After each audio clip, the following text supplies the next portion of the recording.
अस्सलामुअलैकुम, मैं हूं आपका दोस्त सैफ पंजाबी। उम्मीद करता हूं कि आप सब खैरियत से होंगे। तो दोस्तों, आज मैं आपके लिए लेके हाज़िर हुआ हूं पाकिस्तानी टैलेंट।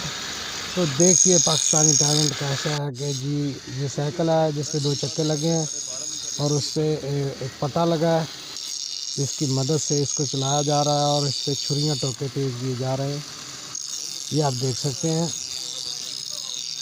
तो दोस्तों, यहाँ पे वीडियो को लाइक कर दें और जिन दोस्तों ने अभी तक हमारा चैनल सब्सक्राइब नहीं किया, प्लीज़ वो हमारे चैनल को सब्सक्राइब करें और वीडियो को लाइक करें और शेयर करें।